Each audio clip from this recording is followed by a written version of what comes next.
Where we cover important topics that are unlikely to appear in the mainstream media. Today we're going to be talking about yellow fever. We have a prepper's guide for yellow fever. This was a request by one of the audience members, Tab. So this is for you. Hope you're here tonight. If you guys are in the chat, please let me know if you can hear me. Give me a 5x5. Let me know how things are going before we go ahead and get started. I'm gonna wait. I'm gonna wait for audio and visual acknowledgement from people that are in the chat before we go ahead and get started. I see that there's at least 3 people in the chat room. Let me know if you can hear me. Let me know if you can see everything right now. I should have the Prepper's Guide displayed. The Prepper's Guide should be up on the screen, and then we'll transition to the websites and stuff like that. All right, Watchman, good to see you. Pepper Prepper, good to see you. That girl, all right. 6 is my check-in number. Arnold Schmidt, I think you're here before 6, so all right, guys, let's go ahead and get started.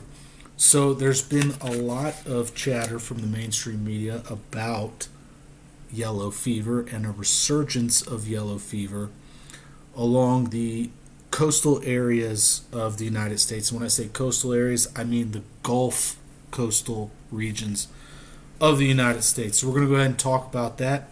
In today's episode, we have a prepper's guide that I compiled for you. This took me 2 days to put together. It's got general information in it, it's got some potential therapies that we're going to talk about, and really we're also going to challenge some of the claims that the mainstream media has been making regarding a potential resurgence of yellow fever. We're going to discuss some of the implications of a resurgence of yellow fever in the United States. And so without further ado, let's go ahead and get into it.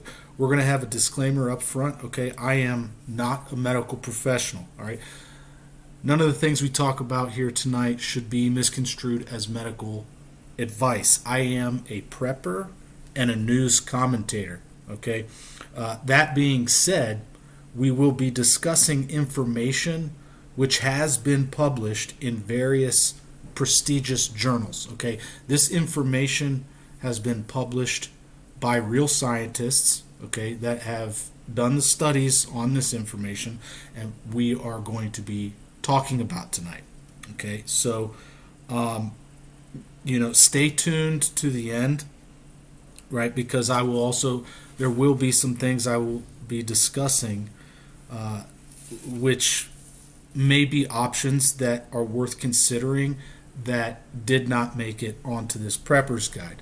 And the reason they did not make it onto the prepper's guide is not because they're not worth considering, is because I didn't really have enough time prior to this stream to put it on the prepper's guide and then post it on archive.org.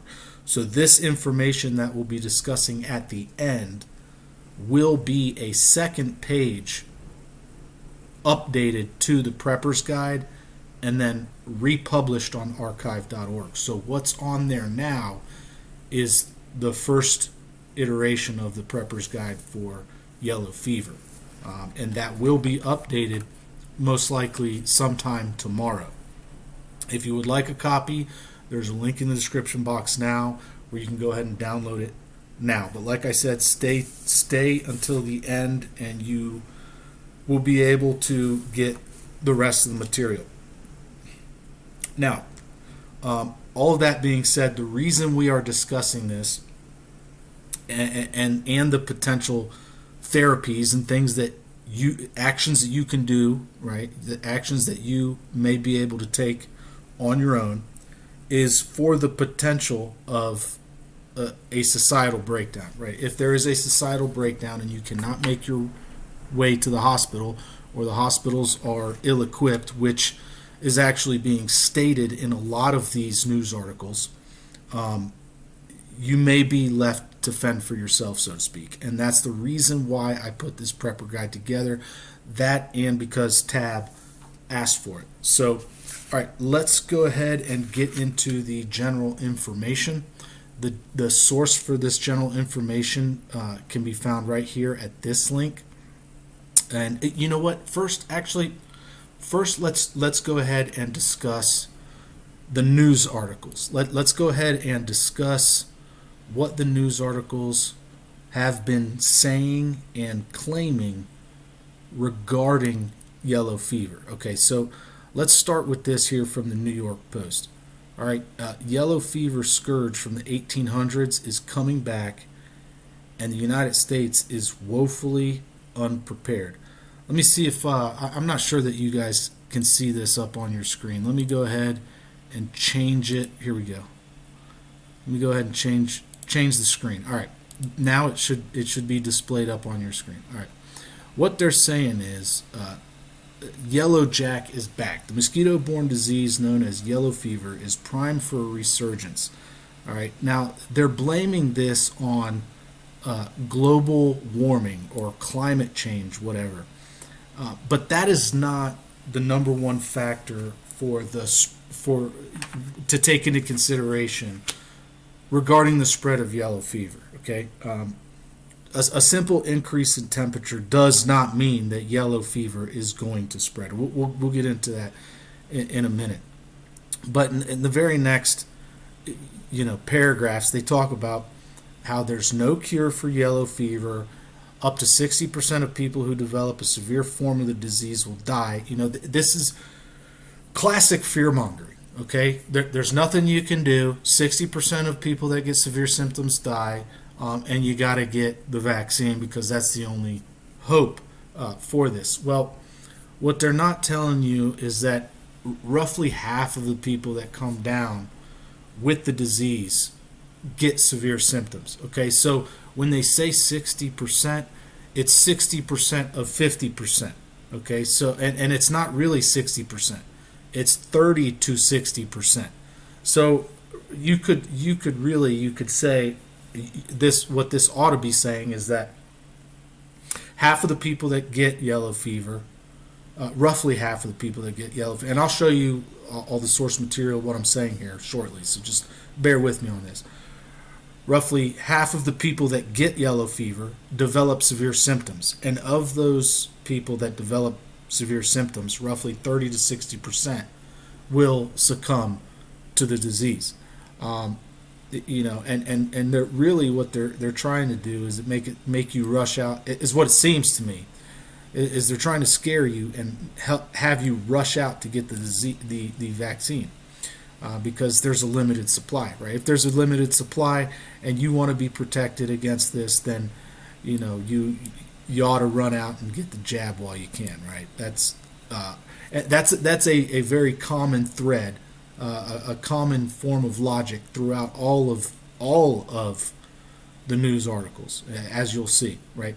And here's another one. Okay, it goes down and we'll scroll down here and it talks about how it's spreading because of global warming, right? Experts say that climate change is playing a role in the uptick of these mosquito-borne diseases, right? Well, yes, mosquito larvae thrive in warm weather. The problem with that assertion regarding yellow fever is that in order for the mosquitoes to have yellow fever, they need to first bite a primate. And here's another article. Could warming climate, bring yellow fever to America? I say no. Okay, that's not the number one factor that would bring it. And let me explain to you why. I'll let the Cleveland Clinic actually explain to you why. Yellow fever is a viral disease spread by the bite of specific kinds of mosquitoes, right, which are typically found in Africa and South America, right? These are tropic and subtropic areas, right? And these mosquitoes are infected when they bite primates who have the virus. All right, let's think about that for a second. So they want you to believe that climate change is going to be responsible for the resurgence or rather the spawn of yellow fever in the United States. Okay, but when you look at the reason why, or rather the main vectors of yellow fever and how they spread it, right? That is not a possibility in the United States. We don't have primates in the United States infected with yellow fever, right? And we don't have that specific mosquito here in the United States either. They're in South America and they're in Africa, all right? Now, that being said, could it happen here? Yes, of course, right? There are primates in the United States in zoos, okay?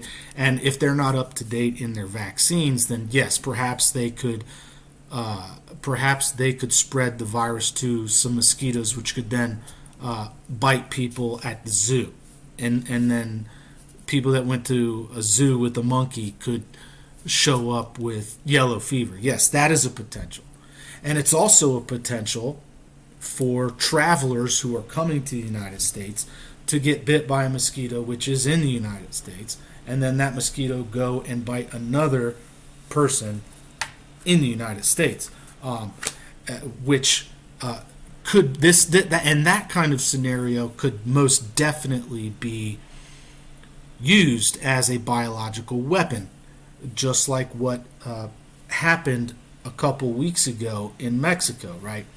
You get a bunch of people in South America who are around or in close proximity to yellow fever.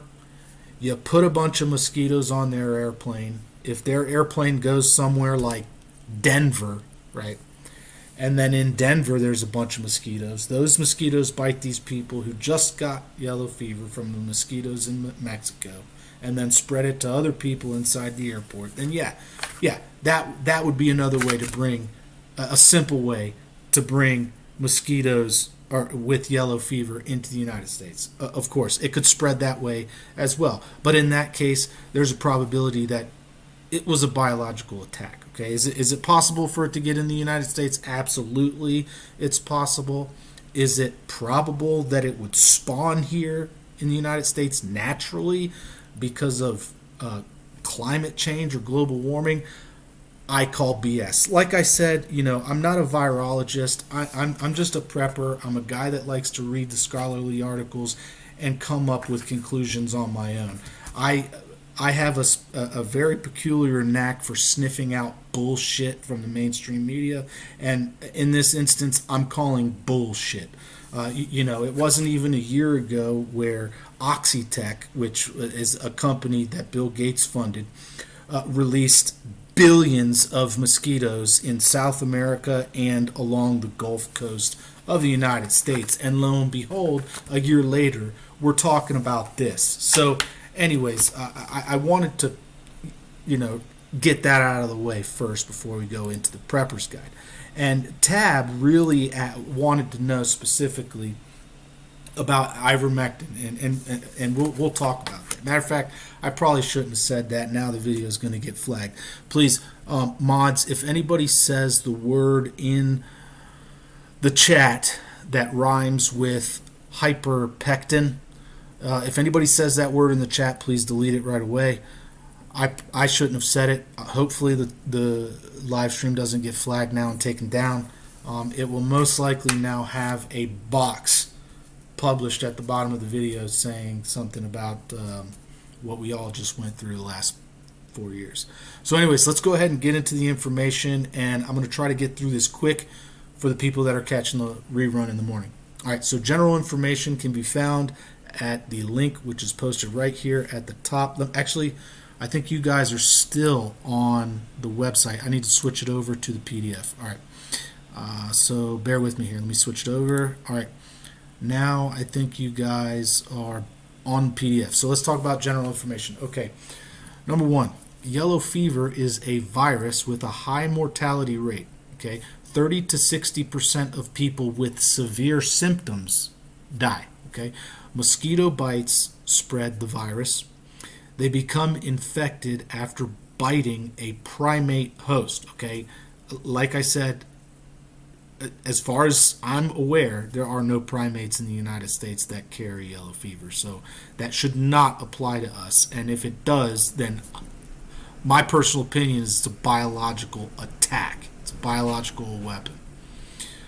Symptoms of hemorrhaging carry a grave prognosis. So if you know someone with yellow fever and they begin to bleed, that is a very, very severe prognosis. There's a very likely possibility that they will not survive after that. It's very rare that people who begin to bleed from this survive. Okay, and in order for you to tell the severity of the virus, right, you can tell the severity by the amount of jaundice that is displayed, right? So number 4, it says the degree of jaundice is generally proportional to the severity of the illness, and this information was gleaned from an outbreak which occurred in the 1800s. I didn't post the source in that. That's not on the Cleveland Clinic's website, but I'm telling you right now where I got it from. It was from a story that I read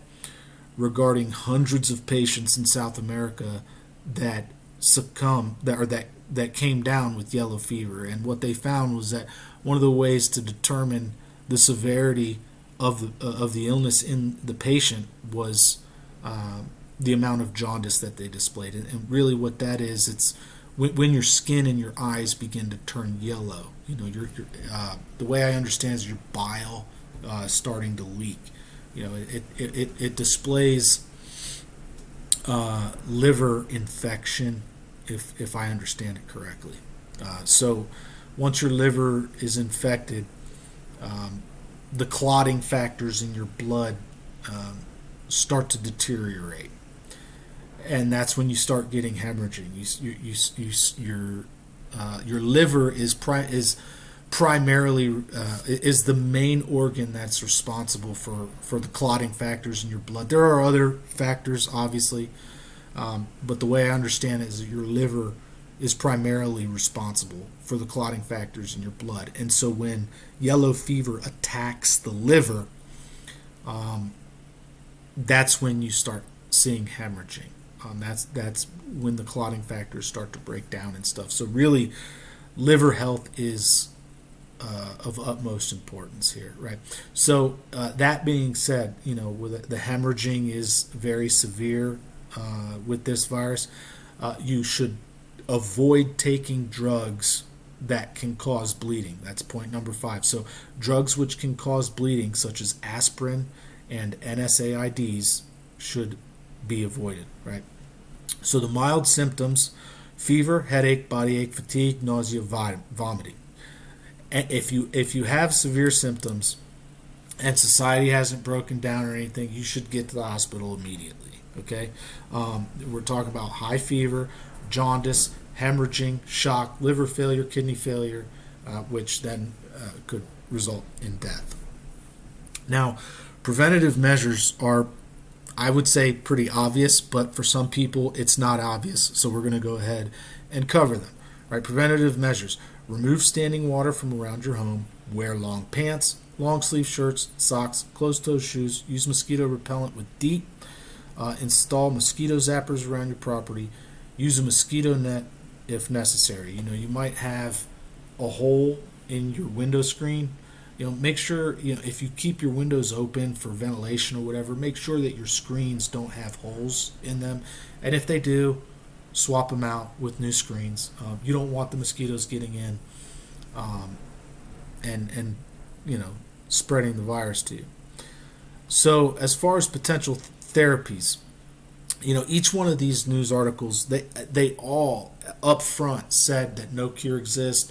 There's no treatment. There's, you know, they're technically right. Okay, there's no approved cure. There's no approved treatment, but there has been a lot of research in that regards. Okay, so no standard cure or treatment for yellow fever exists. However, research has been conducted for potential therapies. Treatments may generally focus on managing cytokine storms and increasing clotting factors. Now, there was another study that I read, or rather not study, but instance of an outbreak that happened in, I believe it was Nigeria, and there were almost 200 patients, and the way that they managed the hemorrhaging, or rather the cytokine storm and the hemorrhaging, was with vitamin K supplements. So they tried to increase the clotting factors by giving the ones that were hemorrhaging vitamin K. I'm not making any recommendations here. I'm just giving you an example of what they did. And prednisone, I believe it was prednisone, to help combat the cytokine storm. Now, I'm not putting that in there.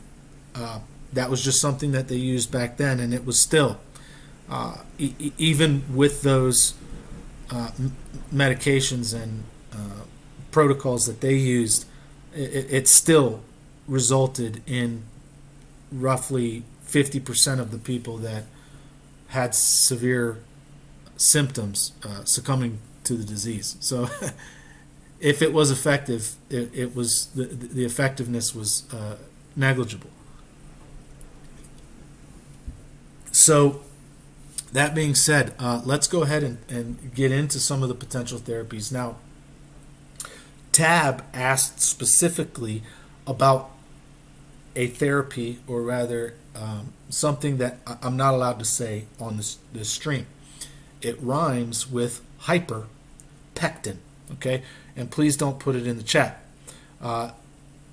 This substance, which is a broadly used anti-helminthic drug, proved to be a highly potent inhibitor of yellow fever virus replication. Moreover, it inhibited, although less efficiently, the replication of several other flaviviruses, i.e. dengue fever, Japanese encephalitis, and tick-borne encephalitis viruses. Now, yellow fever virus is in a class of viruses called flaviviruses. And these flaviviruses are also include things like dengue and bovine viral diarrhea virus. So you might, in these potential therapies, see a few other things pop up which are not yellow fever virus, but are in the same class of viruses as yellow fever viruses. And I will specify that, or make sure that you're aware of that when we get to them. So let's go ahead and take a look at. I'm going to switch over to. The web page here, the web browser, all right, so that you guys can specifically see what I'm talking about. These are the studies. These are prestigious journals. These are journals of science, right? This is not a news article where I got this information from, okay? This is scientific research which has been done in this field of study and has been found worthy of publication. These are peer-reviewed journals, okay? So I will leave this here for just a second so you can see what it is I'm talking about, all right? And you can also take a look at the source. These are the titles and everything of that nature. So I will be going back and forth to the PDF. However, I will leave up the web browser for you all to view. Okay, so bear with me as I transition on my screen, but I will leave the web browser up on your screen. So, all right, there's another one named ribavirin, which has been used successfully to treat hamsters when the drug is given at high doses up to 2 days after virus infection, but shortly before liver infection. However, it has not shown promise in non-human primate models. So here's the source for that one, okay? I'll go ahead and scroll up after you get a chance to read this, and then I'll scroll down so that if you ever want to take a screenshot of this, you can take a screenshot of it. Take a note of the citation right here, okay? And then we'll move on to the next one. Okay. Now, there's another one. Now, these are options that would most likely be out of your hands, aside from the option that rhymes with hyperpectin. Okay, you might be able to get a hold of that. I would definitely recommend it, right? Because that one inhibits the replication of yellow fever, right? Doesn't necessarily destroy the yellow fever. It prevents it from replicating, which is good enough for me. It's good enough in my book, right? So T-1106 was effective in the treatment of disease in hamsters infected with yellow fever virus, and should be further studied for potential use as a therapy for human yellow fever virus disease. And here is the source for that. Okay. I'll leave it up here for just a second. So if you want to take a screenshot, you can go ahead. I'd love to read all of this with you guys, but there's just not enough time in the live stream for me to do that, and I would really like to go through the information as fast as I can. Now, we're also going to talk about transfusion pathogen inactivation, because this is a potential therapy that could be utilized to deal with a large-scale problem of not just yellow fever virus, but also dengue. If you guys caught my video the other day, you saw that people who took the you-know-what are highly susceptible to succumbing to dengue. Okay, there already have been studies published regarding the severity of dengue increasing in people who took the you-know-what. Right? So here's another potential therapy, not just for the yellow fever virus, but also potentially for those who've been infected with dengue. Right? The yellow fever virus infectivity was reduced by an average of 4.77 log, which is, I might add, is greater than 99.99% reduction. Okay, so yellow fever virus infectivity was reduced by an average of 4.77 log or greater in plasma, which was treated with Theraflex MB plasma system, and by 4.8 log or greater in PCs, which is platelet concentrates, treated with Theraflex UV platelet system. Now, these systems are used to inactivate pathogens in plasma, which is going to be used for transfusion. And this kind of a system could also, so we're talking about plasma, which is treated with UV radiation, okay? And they were treated with UV radiation in the presence of methylene blue, approximately 0.8 micromoles per liters, right? So methylene blue. I'm not, like I said, I'm not a medical professional, I'm not a virologist. I know a little bit about methylene blue. All right, I understand that it interacts with the iron and the oxygen in your blood. So was methylene blue, was it just used as a dye in this case, or was it used to, alter the chemistry of the blood before the UV radiation? I don't know. Either way, these systems, the Theraflex MB plasma system and the Theraflex UV platelet system, were effective at basically eradicating yellow fever in plasma, okay, in the presence of methylene blue, right? So the plasma was treated with methylene blue. Methylene blue was added, and then they treated it with UV radiation, right? And it had a 4.77 log reduction in yellow fever. That is, for all intents and purposes, that's complete eradication as far as I understand it. That's as close to 100% as you can get. Okay. So this kind of a thing, in my opinion, could be turned into a therapy system where they take your blood, your plasma out, treat it, and then put it back in.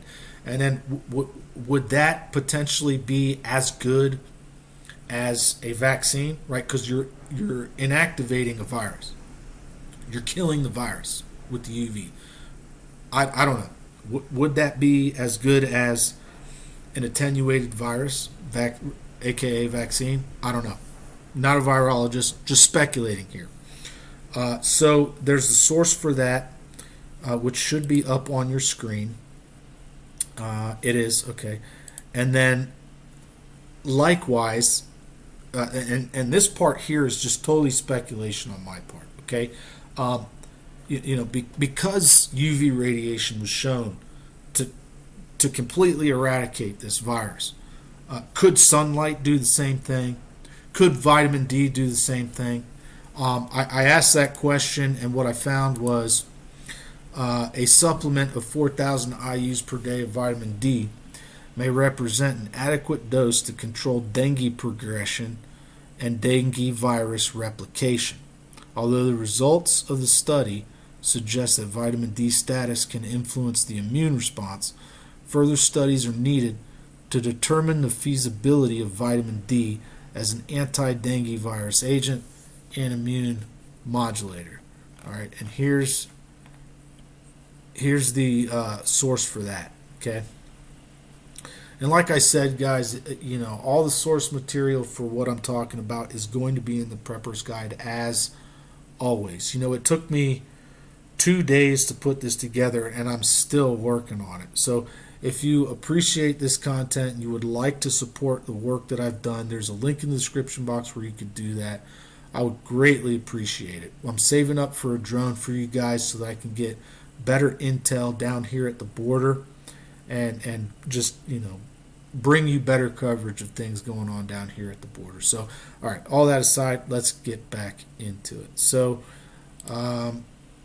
okay, so vitamin D and sunlight. Could that assist with preventing virus replication? I don't know. Speculation on my part. I think it might be able to. Dengue virus is not yellow fever virus. However, it is part of the same class of viruses, and vitamin D supplementation was shown to assist with dengue virus. And then UV radiation was shown to completely, almost completely, as far as completely as you can get, eradicate yellow fever virus in plasma, which was treated with methylene blue and UV radiation. Now, let's talk about some herbal remedies. We're very close to the end, so if you continue to stick with me, you're going to get the other things you're going to get to hear the other things which are not in the Prepper's Guide, which will shortly be in the Prepper's Guide soon. Okay, so this is a Chinese herb that I do not know how to pronounce. Okay, it's Gynostema pentaphylium. It also known as Jiugulan. This herb was. Let me get. Hold on. Sorry. Let me bring up the study for you real quick before I start talking about it. I'm looking at the PDF while you guys are looking at the web page. All right. So here's the study: antiviral activity of Gynostema pentaphylium against yellow fever virus.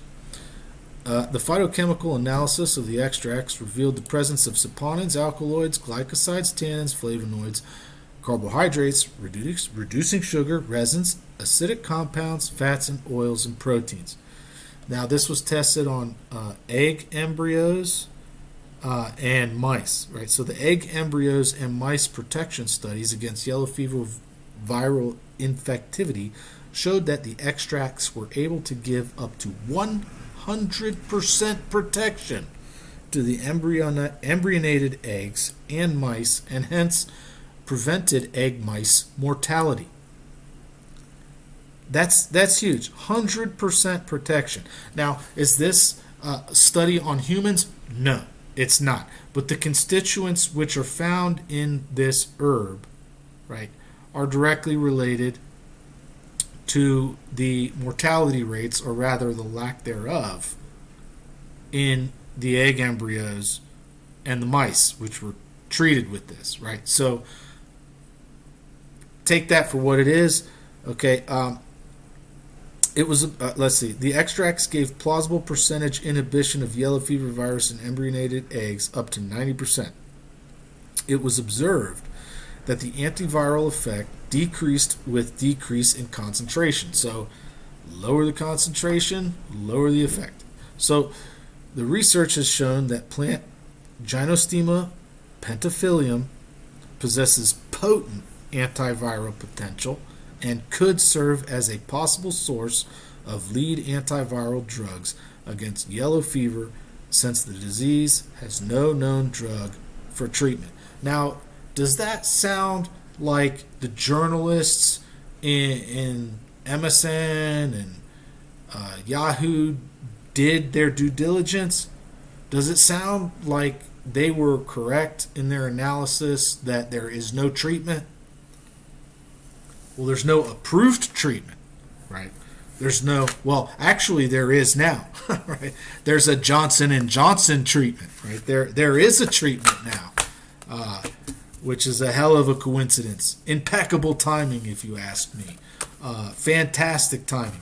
Just as all this stuff is coming out, we now have Johnson & Johnson to thank for their miracle cure to combat dengue and yellow fever.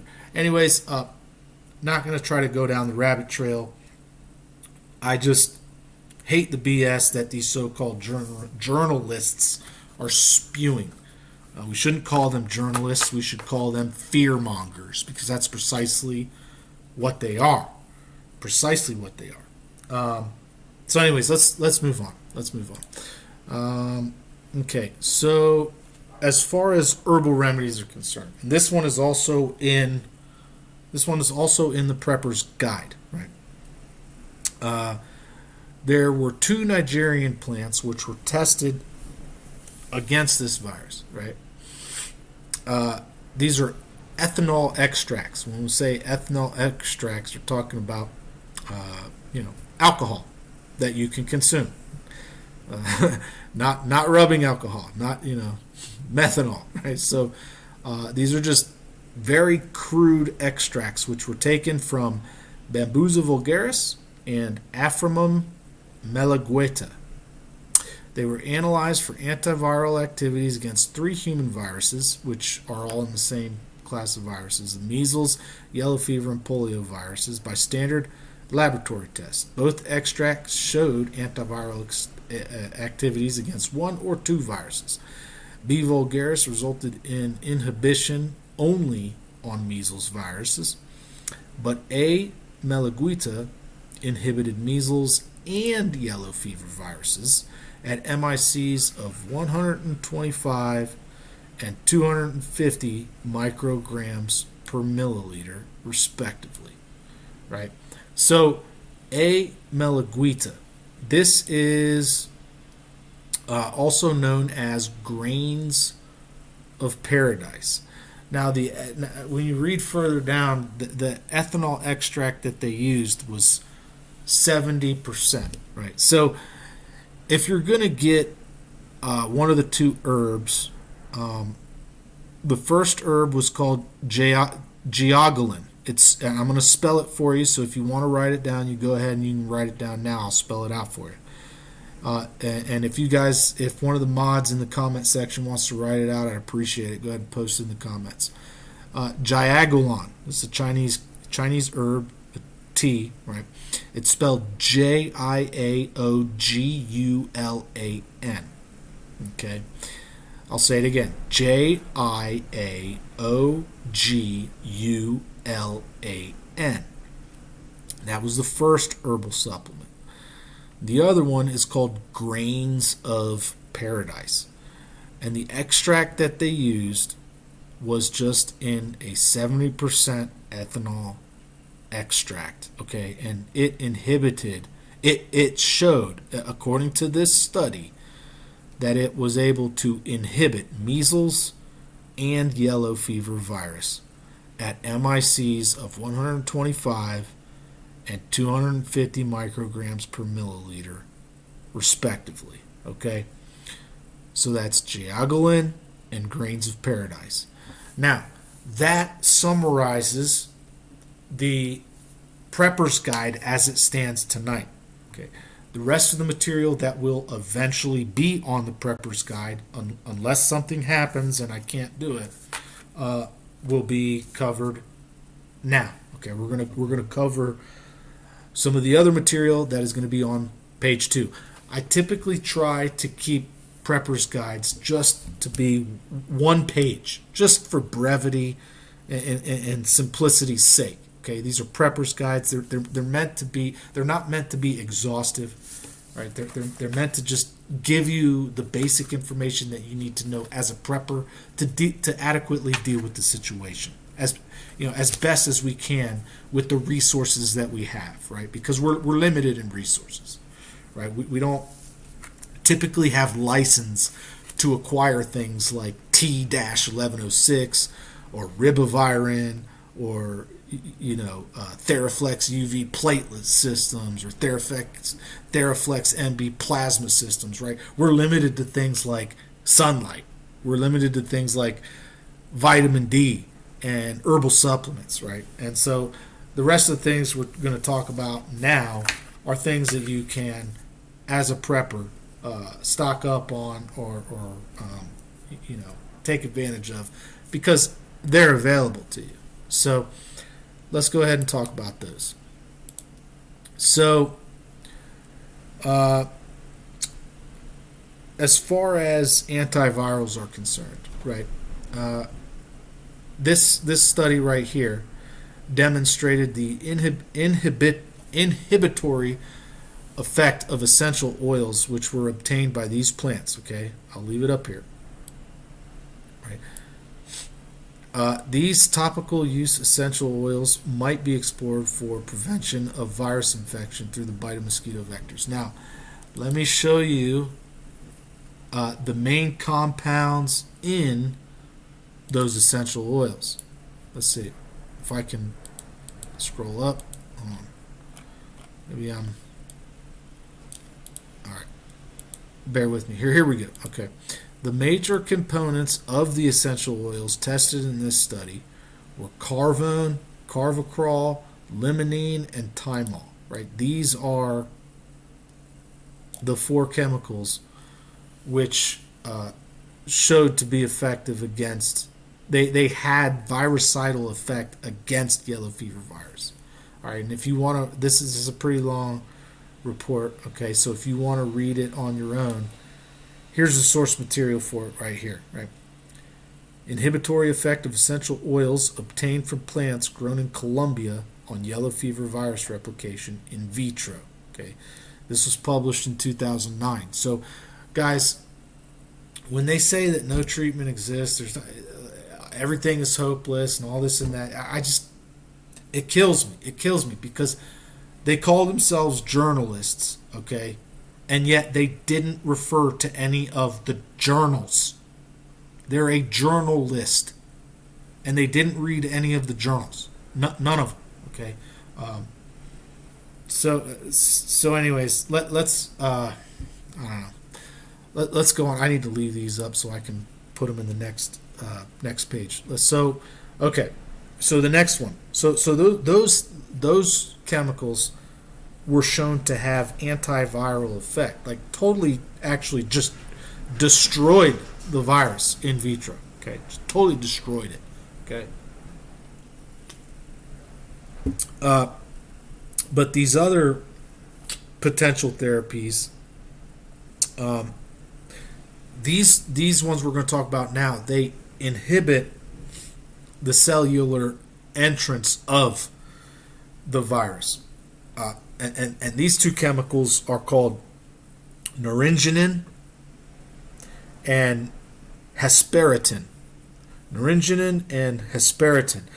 These inhibit the virus from entering the cell. Okay, and these two chemicals are found primarily in citrus fruit. Citrus fruit. The most promising of the two comes from grapefruit. Okay, which is hesperetin. All right, but the other one, naringenin, comes from lemons and oranges. Both of them are helpful, right? So when we're talking about potential therapies, right, this would be just another tool in the toolbox. Is it something that you want to do? I don't know. I'm not, like I said, this isn't medical advice. We're just going over some of the research which has been done relating to this topic, right? And here is the scholarly article regarding that, right? The effect of naringenin, hesperetin, and their glycosides forms on the replication of 17D strains of yellow fever virus. You can read the abstract right here. It's very upfront, and if you want to read the whole study, you can do so, right? There's a lot of information in here. I would advise you to read it on your own. But if you do not want to read the whole thing, read the abstract a couple times so that you understand what's being said here. Okay. Now, replication and inhibition, right? We're talking about inhibiting the replication of, right? It's not necessarily destroying the virus. It's just preventing it from replicating, right? Resveratrol, or rather a dimer of resveratrol, has shown promise in inhibiting the replication of the virus, right? So here's the title of this study, okay? And here's the abstract, all right? I'm going to read the whole thing because I think this one's important. So resveratrol is a chemical which is found in grapes. And if I understand correctly, they got the type of resveratrol that they used in this study was from the grapevine itself. It was from the vine, or grapevine root, rather. So let's read this real quick. So, oligostelbinoid compounds, a group of resveratrol multimers, display several antimicrobial activities through the neutralization of cytotoxic oxidants and by inhibiting essential host and viral enzymes. In our previous study, we identified a series of oligostelbinoids compounds as potent hepatitis C virus replication inhibitors. This is the same family of viruses as yellow fever virus. Okay. In particular, Vistin B, a resveratrol tetramer, exhibited the most dramatic anti-HCV activity via the disruption of viral helicase. However, its further development as an HCV drug candidate was halted due to its intrinsic drawbacks such as poor stability, low water solubility, and restricted in vivo absorption. In order to overcome these limitations, we focused on E-viniferin, a resveratrol dimer. This is a resveratrol dimer. There's all kinds of resveratrols that you can get in the open market. Can you get E-viniferin?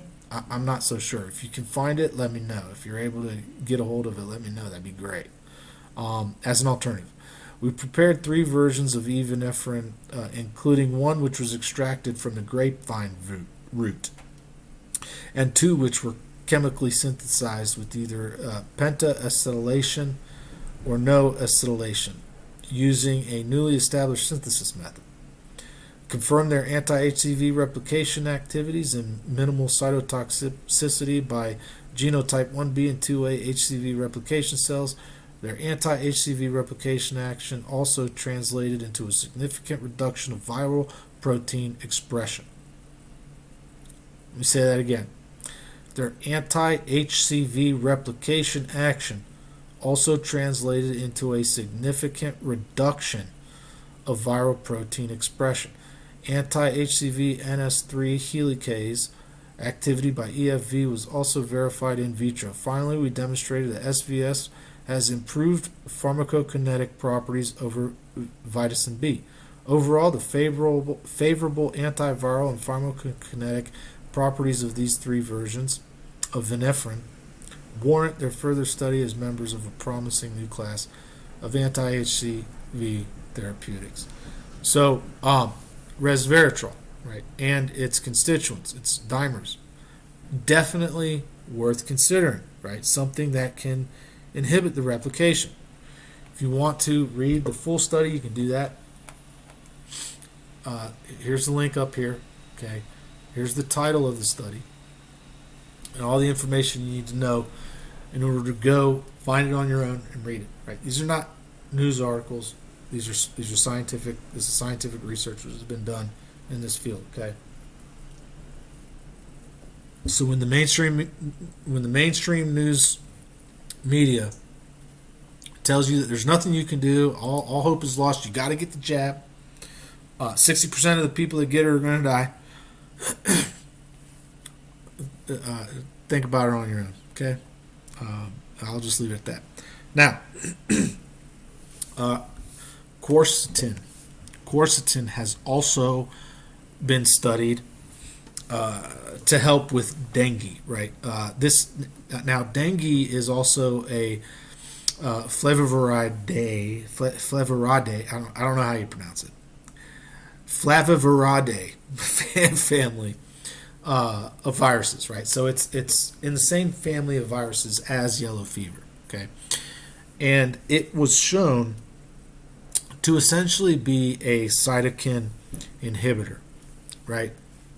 And if you go back to the Prepper's Guide, excuse me, let me go ahead and switch back to the PDF for you so you can be with me on the same page. If you go back to the Prepper's Guide, right, we look at potential therapies, right? It says treatments may generally focus on managing cytokine storms and increasing clotting factors. That's what you can expect that the medical professionals who are treating you, most likely that's what they will do.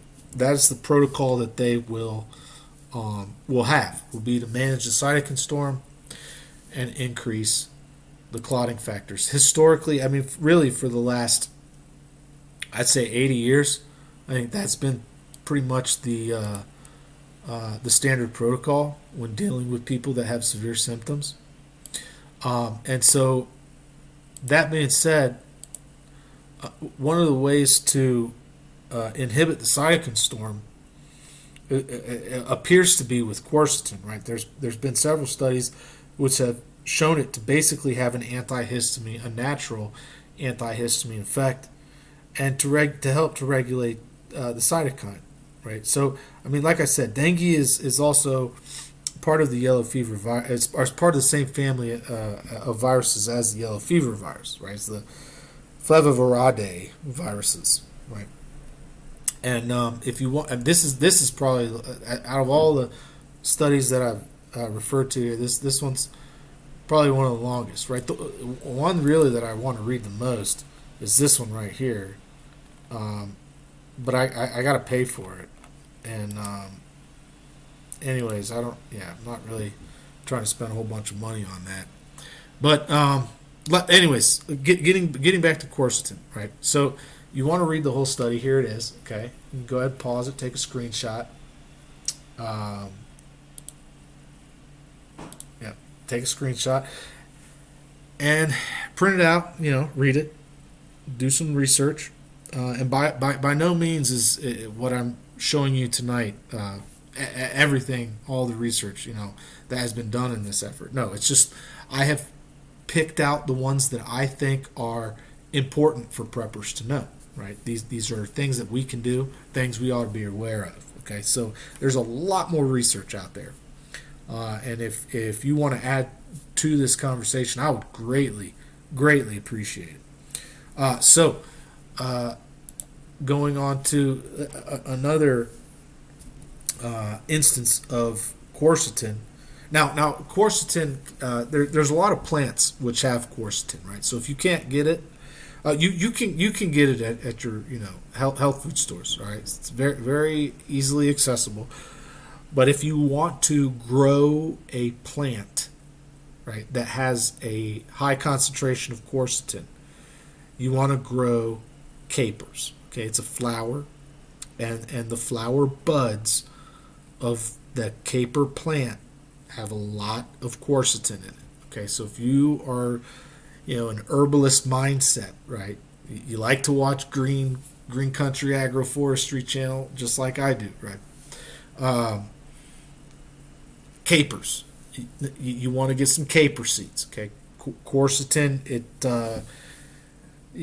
has been shown, according to these studies, to be a good cytokine inhibitor, right? And the method of the studies show the method of that it works on. I don't need to go into all of that. Be here for another hour. Anyways, so capers. It's spelled CAPERS. Okay, CAPERS. Capers. It was also shown in this study right here to inhibit the bovine viral diarrhea virus replication. Right. BVDV. Right, BVDV is also in the same class of viruses as yellow fever virus. Right, it's also a flaviviridae virus, and here's the study for that. Okay, so if you want to read it, go ahead and read it.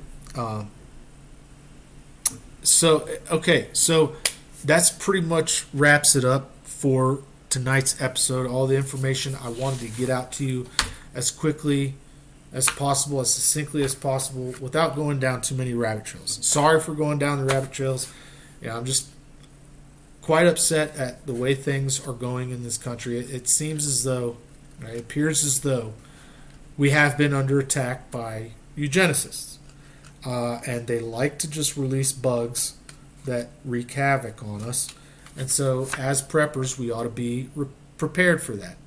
And one of the best ways we can do that is by having conversations with each other, reviewing the peer-reviewed literature on the topics, and just being as best prepared as we can.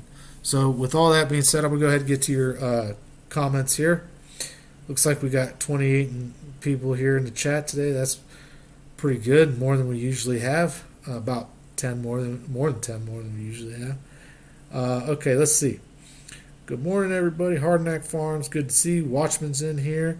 Trust God, rebelling good versus evil and extreme. He will make good for his promise. I assure you, whether it be black, not the flesh, oblique, or not in the flesh, the truth will be in the spirit. Absolutely, Watchman. Doug is beginning now. Look at your situation is in a weather event. When it goes, it goes. It could be for you. You never know. That's right. Good to see you, Watchman. Looks like he's get off script if this is live. Talk with us. Talk with me at least. Sorry, Watchman. Yeah, I wasn't. When I'm doing the live streams, in order for me to read the comments, I have to do it on my phone here. So I apologize for not being with you guys live as I read the comments, as I go over all the material and all that stuff. Sorry about that. Arnold Schmidt, good to see you. Psalm 144. Let me see here. No weapon formed against us shall prosper. Pray this as well as being prepared. Absolutely, Hardnack Farms, good to see you. Stock up on vitamin B complex. That's definitely not a bad idea. Psalms, please remove your comment. Okay. Thank you, Arnold, for that. Appreciate it. Checking in late. Tab P, good to see you. Uh, Surprised Mindy didn't show up. Let's see. Checking in late. And the liver is the only organ in your body that can repair itself. That's right. That's right. SCDHL. Apologize. Not hard to forget that we don't have freedom of speech. Yeah, Psalms. Yeah, it's terrible. This platform. I'm trying to get to a point where I get enough viewed hours where they'll monetize my channel. I'm still not monetized. I need to get another, I think, 1,500 hours of views before I can become monetized. So I'm really pushing for it, trying to get there. I only got a couple more weeks left. And one of the ways that I wouldn't get monetized is if I could keep talking about things that aren't allowed. So unfortunately, your comment is true. We really don't have freedom of speech. Definitely not on this platform. So they want you to get the rabies shot now. Yeah, it's funny. Well, not really funny, but there are some nations now that are requiring travelers to their nation to get vaccinated for yellow fever. It's a couple now. I think it's like Paraguay and India and a couple others. UV light treatment, sunlight. Yep. Tanning booths. That's not IOI. Yeah, that's not a bad idea, huh? Might be worth it. You never know. Those tanning booths might actually be coming in handy. You never know. It's hard to find a good source of USP grade methylene blue. Yeah, I believe it, Chad. I believe it. I don't know. From what I understand about it, it manipulates the iron and the oxygen in your blood, and it has been used in the past, and it's safe to inject. Other than that, I don't know too much about it. But that study was done in the presence of methylene blue. So would the UV radiation treatment work without methylene blue? I have no idea. It's just speculation. So tab B, thanks for putting that in there. Okay, let's see. Okay, a lot of information by Psalms 144. Definitely appreciate you putting that in there. Interesting that they call Gynostoma pentaphylium, poor man's ginger and grains of paradise, is related to ginger. Yep. Ginger might also be something that you would take into consideration as well. They're all in the same family of plants. You might want to take a look at the other family members in that plant genus as well. They tested this on pregnant women in vitro. That's good to know. Turmeric has lots of healing properties. Absolutely, Psalms. This is why we all need to learn herbal medicine, grow as many as possible, and learn how to prepare ourselves, teachers, etc. Absolutely, Tab. 100% agree, Tab. Absolutely. We're not growing very many herbal remedies here. We're trying pretty much to just focus on things that have a long shelf life, like pumpkins and squash, things like that. Things that do not require refrigeration, but can provide several pounds of sustenance. So we're focusing on squash. I'm well. How are you? Let's see. Resveratrol is also in wine. That's right. The wise will thrive. The best grapes, as far as I'm aware, for that would be the let me see, what was it called? Muscadine. The muscadine grapes, as far as I'm aware, have the most or the highest concentration of resveratrol. So if you want to try to grow grapes with a high concentration of resveratrol, take a look at the muscadine or Scoopernune variety of grapes. Let's see. Please leave this video up so many can see it. I will. Hardneck Farms definitely will. Quercetin is excellent. It's available health food store. Yep. Quercetin was one of those supplements that what was the guy's name? Zelenko, Dr. Zelenko, the Zelenko protocol. He was promoting that very much so during the last couple years, the thing that we all went through. Capers are yummy. I agree, Saffron. I have tons of capers in my refrigerator. We got the capers as a result of the last, what we went through the last few years, and I come to love them. I have a taste for them now. I had no idea that they existed until Dr. Zelenko started talking about quercetin, and I was looking into natural, examples of quercetin and what plants had the highest concentration of quercetin. And I found out that capers have a very high concentration, and so I started eating capers, and never had any problems after that. Appreciate you time doing the research, Doug. Thank you, Tab. I appreciate it. Thanks for sharing this. Need to watch the beginning and replay and catch updated prepper guide. Absolutely. Definitely help out the channel because I'd get more watch time. I will binge watch. Thank you so much, Hardnack. Put on Uncommon News and do your housework. Get him his 1,500 hours. So thank you, guys. I appreciate it. I really need it. I'm trying my best to get there. I got a couple thousand, almost about 1,500 hours left to go until I'm able to apply for monetization. So I definitely appreciate it if you guys help me out in that. Let's see. I think I've caught up on the comments. There's 27 in the room. Guys, really appreciate you sticking with me through the entirety of this live stream. If you would like to get a copy of the Prepper's Guide as it stands, there is a link. It's the first link in the description box. Okay, it'll take you to archive.org, where you can download a single page PDF of the Prepper's Guide. You can print it out. You can make copies, give it to your prepper friends if if you're in a prepper community or whatever. Put it in a binder. I have other Prepper's Guides that are free. They're totally free. All of them are on archive.org if you want to get a copy of them. I even have a book that I wrote on archive.org. Totally free for download. If you want it, you can print it out, do whatever, distribute it, give it away to your friends. I don't care. It's all for you guys. It's all for free.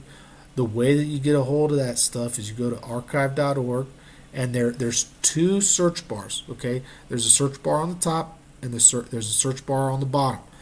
The search bar on the bottom is the one that you search for. You put my YouTube channel name, Uncommon News 777, no spaces. Uncommon News 777 in the second search bar. It's the one on the bottom. And all of my publications will come up on archive.org. You want to see what I've put on there and download all this stuff, you can do it totally free. If you appreciate the work that I've done and the things that I've given to you guys, and you want to support the channel, there's a link in the description box where you can do that. It'll take you to the Buy Me a Coffee webpage, and you can buy me a coffee. I definitely appreciate it. I'm saving up for a drone for you guys. Right, I'm looking for a very special drone. Usually they're about $1,500. They're called fishing drones, and they're able to deliver packages to people during catastrophic events. Okay, so this kind of a drone is something that I could use down here at the border to get intel, to gather intel for you guys, but also during a catastrophic event, a natural disaster, I could also use that same drone to deliver water or food or whatever to people that are stuck or stranded, who knows where, right? So that's the kind of drone that I'm saving up for. They're about $1,500, and if you'd like to help me in that effort, I would greatly appreciate it. We're about 10% of the way there right now. So let's see. I need muscadine. P.S. again, I lost mine. Muscadine grapes are nice and big. Grow in Virginia. Grow very well in Virginia. So if you're on the East Coast, not a bad idea to try to grow them. Chewy Weather, thank you. Would love to have your book, Hardknack Farms, totally free. It's totally free. You know, I was working on another volume of the same series of books, but I never published it. I might put it on archive.org if I decide to finish it. But the first book never really sold, and because it flopped, I decided to stop with the second volume as well. So there is another book. It's probably 75% complete. I just haven't finished it. Anyways, and I am working on another book right now with a good friend of mine, Pepper Prepper. We're working on a book called Resist the Mark. It's basically going to be a prepper's book on how you can resist the mark of the beast when it comes out, when it becomes mandatory. These are going to be some of our recommendations that you can carry with you and would help guide you in your resistance of the mark of the beast when it becomes mandatory. So stay tuned for that. We just started with it. We're only a couple chapters in, not even halfway done yet, but we'll keep you posted. You guys are the first to know. This is the first time I've ever mentioned it, actually, outside of, between me and Pepper Prepper. So, let's see. Elderberries. Yep, elderberries. Now, I'm not so sure if elderberries would be a good idea here. The way I understand it is that elderberries help increase cytokine activity. So you might want to stay away from elderberries in this instance. Personal opinion, like I said, I'm not a doctor, so this isn't medical advice. Is uploading it the same as downloading it? No. Uploading is when you're putting something on the internet. Downloading is when you're taking something from the internet. So when you're downloading something, you're bringing it into your computer, right? You're taking it to your computer. When you're uploading something, you're taking it from your computer and putting it on somewhere else, typically a server, a web server or something like that. Okay, so all right, guys, great, fantastic. Looks like there's no other questions. Do you guys have any other questions? I'll give you another a minute or two to ask questions before we end the stream. Any questions? No questions. All right, guys. Thank you so much for watching.